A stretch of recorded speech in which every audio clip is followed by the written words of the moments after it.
Selle kaane all on 182 kraadi külma. Vedelas lämmastikus hoitakse muuhulgas ka elusaid rakke.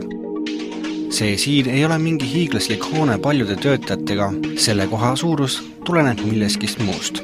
Asutuse töötajate näppude vahelt käib läbi väga palju kundesid.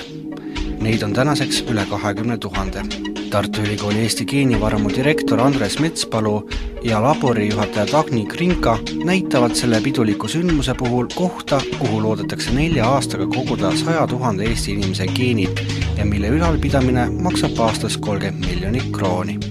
Inimene annab oma vereproovi ja me ei võta mitte kõikidest rakkudest otse DNA-d, me hoiame osa rakke ka alles.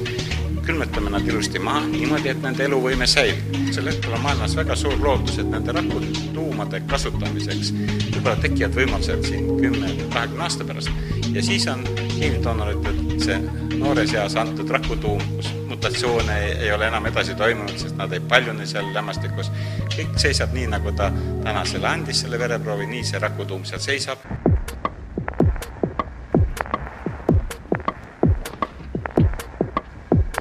Geenivaramusse saabunud vereproovidest võetakse välja komponendid. 3 komponenti välja ja hoiule see ei käi kõik väga sekundi pealt. DNA eraldamisega läheb meil mitu päeva, aga plasma ja rakud lähevad kohe. Selleks, et suurte koguste juures asjad sassi ei läheks, kasutatakse infosüsteemi, mis muide laboritöötajatele ei reeda, kelle vereproovidega parasjagu tegu on. Me saame alati jälgida, missugusel hetkel missugune proov on olnud missuguses tööetapis, kas temaga midagi juhtunud, kas kõik on olnud korras. Et aga töötajaga midagi juhtuks, avatakse vereproove eraldi keskkonnas, laminaarkappides. Pealt näha kangesti tavalise kapi moodi. Aga õhk seal ei ole see sama, mis on siin ruumis. Ruumiõhk ei lähe sinna ja sealne õhk, mis seal sees on, ei tule ruumi, õhkkardin on vahel.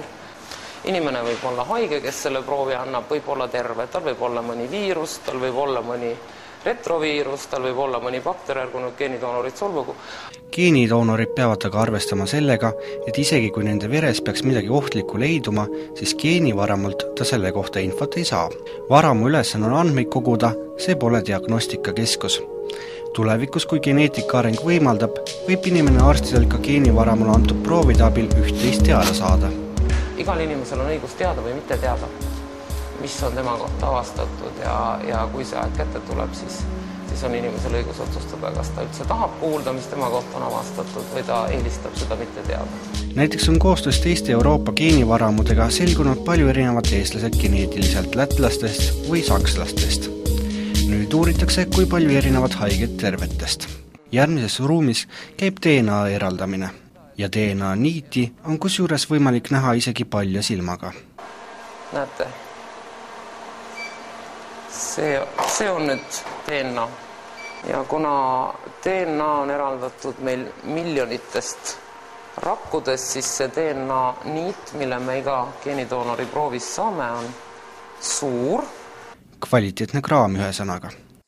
Meil on 48 tundi proovi võtmisest siia jõudmiseni, siis hakatakse neid töötlema. Edasi lähevad komponendi pakkimisele, mida teostab masin nimega Mäppi. Ja meil on mitu inimest, kes oskavad seda masinat käsitseda. Tema on üks väga kallis masin rahaliselt. Mäppisse söödetakse sisse isemoodi kõrred. Kõrred on niisugused, mille peale prinditakse siis iga selle inimese kood, kelle materjal siia sisse läheb, siis masin täidab kõrre, sulatab otsad kokku, mis tähendab, et on hermeetiliselt kinni ja tarkvara, mis on kaasas selle aparaadiga, annab igale inimesele siis säilitusaadressi, et me väga täpselt teame, kus missuguses positsioonis ükskõik kelle proov on, sest sisse panna kuskile suurde anumasse on ju kõik asju lihtne, pärast sealt kindla koha pealt üles leida on natukene raskem.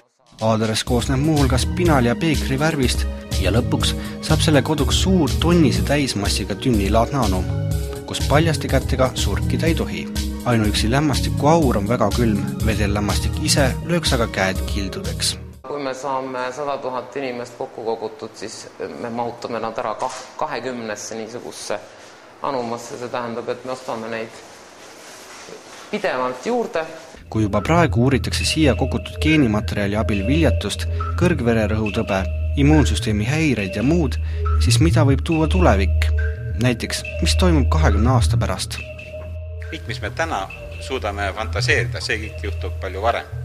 Ja 20 aasta pärast me elame hoopis teises maailmas. Kloonim inimesi ei hakata.